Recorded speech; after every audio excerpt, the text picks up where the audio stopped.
What's up YouTube, Kristo here, and I've got a video for you.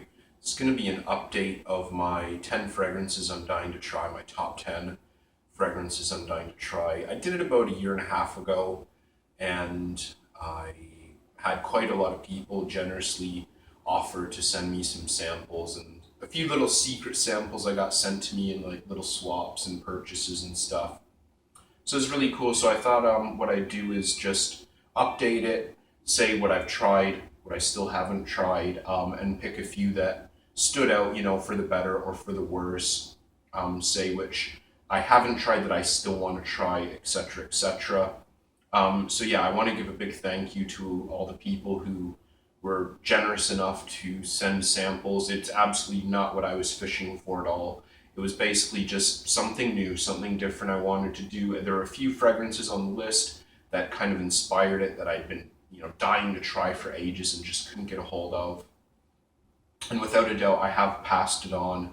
I've forwarded the generosity. I always make sure to send people samples, decants, especially people who have less access to fragrances than I do. Especially now that I'm in Canada and you basically just get thrown free samples everywhere you go. Just not like that at all in Indonesia. So anyways, let's get into it. So basically I'm going to do yet to try, tried, and then I'm going to go through the kind of best and worst and, be a bit more specific about a few things. So yet to try, number 8, Fahrenheit Parfum. I've not tried this yet. I was expecting it to be in the stores in Canada, way before now. Still no sign of it. They sell Dior in pretty much every drugstore, pharmacy in, the province that I've seen so far, but still no sign of Parfum. Number 7, Le Labo Benjoin 19. This is from the City Exclusive series. They basically are exclusive to certain cities around the world. Benjoin is Moscow, I believe, and every year or so, Le Labo will release them at every boutique they have. But it's only for a month, and it's only a year or every other year. Still eluding me, have not been able to try it. 6, CDG Comme des Garçons EDP 2011, the kind of weird melted light bulb shaped bottle. Still eluding me. I've seen it for sale, like it is for sale online in the United States, but with the outrageous shipping prices, the tanking Canadian dollar, the possibility of getting a brokerage fee at the border, I just don't want to end up paying over $200 Canadian for, 100 ml Comme des Garçons fragrance. I love Comme des Garçons, but I just kind of know where their price point is, especially something that could be as strange and weird. I'll probably like it, but I'm still, searching for the right place or, a sample. Number 5, Tom Ford's Sahara Noir. This one, when I did my video a little over a year ago, year and a half, either it had just been continued or was about to be discontinued. It certainly didn't have kind of buzz around it being discontinued that it does now. I'm still hearing people, I mentioned this in my video before, but I'm still hearing people say it's, on par with or better than a lot of the private blends. I believe Eugene, my friend Eugene, has a sample coming in the mail, so I might have to steal a vial from him, but I'm still not yet to try it. Number 3, Suspiros Bordesina. I have gotten to try quite a few Xerjoffs, however it's called. In Toronto, there's a niche boutique there that sells a few lines, but they don't have any Suspiros. Suspiro is kind of like a branch of Xerjoff. They're connected through Sergio Momo, and still yet to try. I've not tried any of the Suspiro line. Now, fragrances I have tried. Number 10, 24 Gold from Scent Story. The very strangely, named fragrance after the TV show. Just something that I could never really get my head around, and it got a lot of hype, a lot of attention, not just for quality, but also for the amazing price that it was available at. I did get a sample in a swap. We swapped bottles actually, and it was a person in Toronto who knew my channel and had also seen that video, and they were generous enough to not only throw in a 24 gold, but a 24 platinum. So thank you very much for that. It is truly appreciated. Number 9, M Mink from Byredo, or Mink, or whatever you want to call it. This one I got to try in Toronto, not even realizing there was a Byredo boutique in Holt Renfrew in downtown. We went in there, and the first time I went in, I saw Byredo. I was like, you know what, nothing really interests me from the house. We don't have much time, let's just keep going. We went back a couple weeks later, maybe a month later, whatever, and actually walked by and M-Mink, of course, I need to try it. And I got to try it, and just totally by chance, I got a sample in a swap. This person had never seen my channel, didn't know who I was, or if they did, they didn't mention it. I got a whole big little pouch of samples from them, and in that was M-Mink. Number 4, Serge Lutton's Cure Mauresque. I've been practicing that when I stumbled on Mauresque pretty badly when I did my original video. Hans in Singapore, who, we talked quite a lot. I was right next door, and, we had fairly similar tastes. He sent me a sample, again, in a purchase, and, very appreciated. Thank you. Number 3 with a star next to it. Now, these were 2 that I really, really wanted to try, but were either vaulted or limited. They are Windsor from Creed, or as now is known, Royal Mayfair, and Towers Un Rose de Kandahar, which is, currently in production or currently available, in stores and online. I got to try Royal Mayfair in Holt Renfrew, the same place I got to try the Byredos. Now, it wasn't actually Windsor, but I have heard a lot of people say they are virtually, if not exactly, the same. Whether they are or not, I still cannot say, but I have tried Royal Mayfair, and it's pretty much the same. Un Rose de Kandahar, Eugene, my man, came through, hooked me up with a sample. Definitely have to say I was pretty surprised by this. So much more tobacco than I expected. It was so much sweeter. I was expecting it to be like full-on rose. So I was really thrown by that.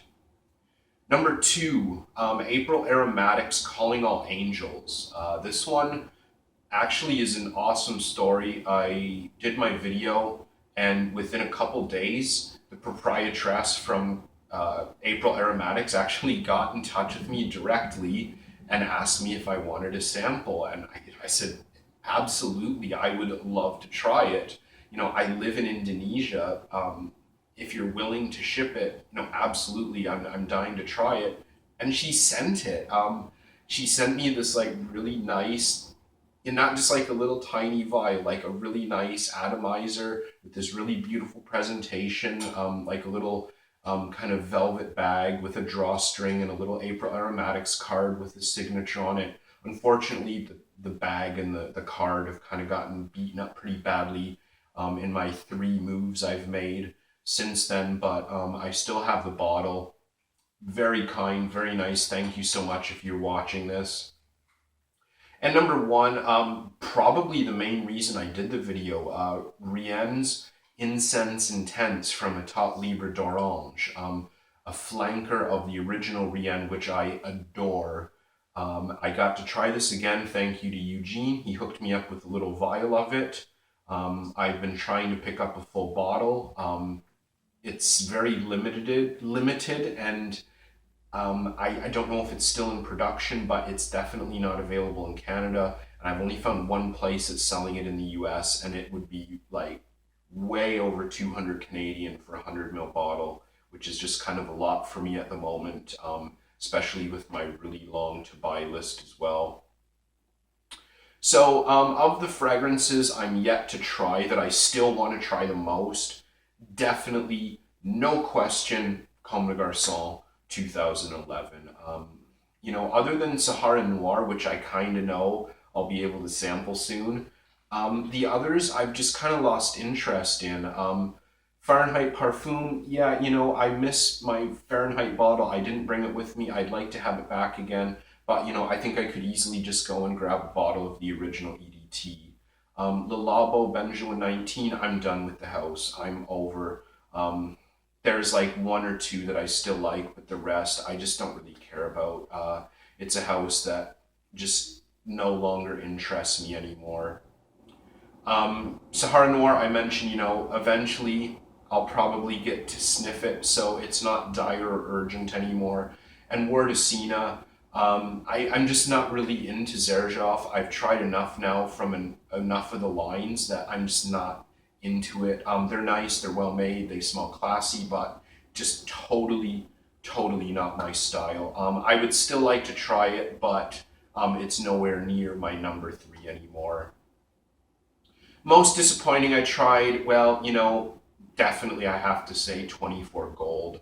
It's good, but it's just not that good. I'm getting more discerning with my taste. I'm definitely getting more higher end, getting more into niche, getting more into high-end niche, or avant-garde or strange fragrances. And as nice as it is, if I was able to get a 100 ml bottle for $30, $40, like 4 years ago when it was first being hyped and my taste was totally different, I probably would have enjoyed it a lot. But for now, it's just kind of like, yeah, it's okay, but I promise myself not to just buy things just because they're a good price or just because I kind of like it a bit. I have to actually say, if I was given the choice of 24 Gold, 24 Platinum for like 30, $40, I would honestly say I would take Platinum over Gold. Platinum reminds me quite a lot of Montal's Red Oud, which is one of my early favorite niche fragrances that I've still not gotten a bottle of. So I'd actually say I would take 24 Gold, 24 Platinum over 24 Gold. Most loved, for the most part, I pretty much liked everything on the list. I need a bit more time with Un Rose de Kandahar because it just totally, totally threw me. People don't really mention that it's like kind of like a tobacco gourmand. And that's the first thing that hit me when I tried it. Everyone calls it like, the best rose fragrance ever. Kind of like Portrait of a Lady. And I don't get that much rose out of it. So I definitely need to try it a bit closer. But of the ones I've tried, number 3, M. Mink, I loved it. Eugene and I tried it for the first time together, and we were both quite shocked by it, and we both took blotters away with the spray on it. And I ended up falling madly in love with it, and he ended up really disliking it. He said it smelled like rotten eggs or sulfur or something. I put this in number 3 because it's easy to get. It's a mass-produced niche fragrance house that I can get in Toronto. I can get online. Byredo's come up fairly regularly used. So that's why I put it in. I think it's great. I think it's so unique, so quirky, so strange, totally my style, but it's pretty easily accessible. So it's number 3. Number 2 was Rien Incense Intense. And I got my sample, and it's different than the original. It's got a thicker, darker, more of a burnt rubber tire feeling. But it is pretty close. I would say, maybe a 75% similarity to the original. It is still excellent, and I do desperately, desperately want a bottle, but it's just really similar, and, for the moment, I can live without it. But my most love of them all, like absolutely not even close, was Calling All Angels. I was stunned by it. The first thing that really shocked me was that it is resins. It is pure, pure resins. A lot of people consider this or call it an incense-based fragrance, and I know resins can be used as incense, but when I hear a fragrance called incense, I expect smoke.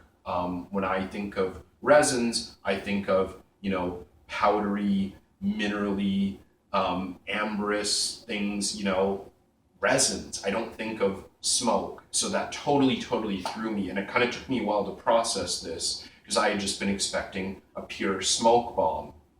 And it's not at all. I get very little incense out of it. I get just pure, slightly sweet resins. If you can imagine, actually two of my all-time favorite resinous fragrances, Absolute Pour le Soir from Maison Francis Courdian, mixed with Tom Ford's Amber Absolute, both of which I think are phenomenal. You take those two, almost 50-50, mix them together, and you've got Calling All Angels. I think it's excellent. I had saved enough to buy a bottle, and right when I was about to pick it up, everything happened in Indonesia and kind of, threw everything into chaos, and I wasn't able to pick up a bottle of it. But definitely, I've got a few more purchases I'd like to do locally, and then that's definitely very high on my list. It's a beautiful fragrance. I was thoroughly impressed by it. I would honestly call it one of, if not the best, resinous amber-based fragrances I've ever tried. I was really impressed. Very high quality. So there you go, everybody. Thanks for watching. I think for now I'm gonna kind of end this series, my 10 I'm dying to try. Not gonna do too many more top 10 lists. I'm getting kind of bored with them. A couple I want to update, but after that it's gonna be kaput. Try to bring something new to the community.